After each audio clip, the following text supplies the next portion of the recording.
वैज्ञानिक माइक्रोपल्स भेज रहे थे, बहुत हल्के, बहुत सावधानी से, मानो किसी सोए हुए बच्चे को बिना जगाए कंबल ठीक कर रहे हों।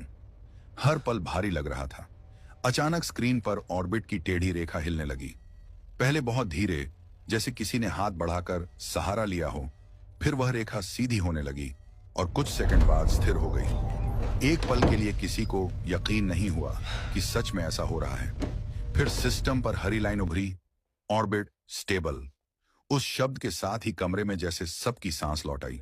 एक सीनियर वैज्ञानिक की आवाज कांप हमने सैटेलाइट बचा ली। गई जब उन्होंने कहा कि हमने सैटेलाइट बचा ली। उस पल न कोई ताली बजी, न कोई शोर हुआ।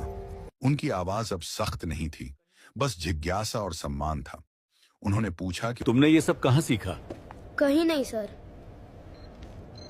मेरे पापा भी सिग्नल सुनते थे। जब मेरे पापा चले गए तो उनके साथ बातें नहीं रही, बस आवाजें बची और मैंने उन्हीं को सुनना सीख लिया। कमरे में किसी ने कुछ नहीं कहा। कई लोग अपनी कुर्सियों पर चुप बैठे रहे, जैसे किसी ने उनके भीतर कुछ छू लिया हो। उस दिन देर रात तक मीटिंग चली। बात सिर्फ सैटेलाइट की नहीं रही, सोच की हो गई।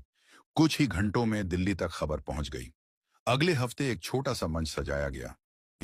कबीर ने इनाम का बड़ा हिस्सा रिसर्च और उन बच्चों की पढ़ाई के लिए दे दिया जो बस सुन सकते थे, लेकिन कभी सुने नहीं जाते थे। इसरो के पीछे जो जमीन कभी खाली पड़ी रहती थी, वहां अब एक छोटा सा ट्रेनिंग सेंटर बन गया। वहां रेडियो थे, सिग्नल थे और आसमान की बातें थीं। बच्चे मशीनों से डरते नहीं थे, उनसे बात करना सीखते थे।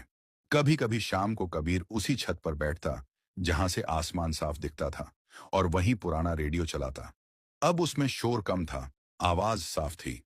ऊपर सैटेलाइट अपनी कक्षा में घूम रही थी। इस बार चुप नहीं, पूरी दुनिया के लिए सुनी जा रही थी। कहानी खत्म हो गई, लेकिन कबीर वहीं नहीं रुका।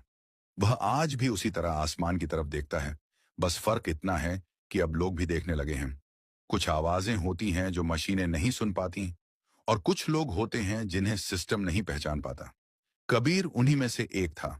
उसने कोई चमत्कार नहीं किया, बस वही सुना जो बाकी लोग शोर समझकर छोड़ देते हैं। उसने यह नहीं सिखाया कि सैटेलाइट कैसे बचाई जाती है। उसने यह सिखाया कि हर समस्या को आंकड़ों से नहीं, समझ से देखा जाना चाहिए। आज जब आसमान में कोई सिग्नल सही चलता है, तो शायद किसी को उसका नाम याद नहीं आता, लेकिन हर वह तरंग जो सही रास्ते पर लौटती है, उसके पीछे किसी न किसी कबीर की चुप मेहनत होती है।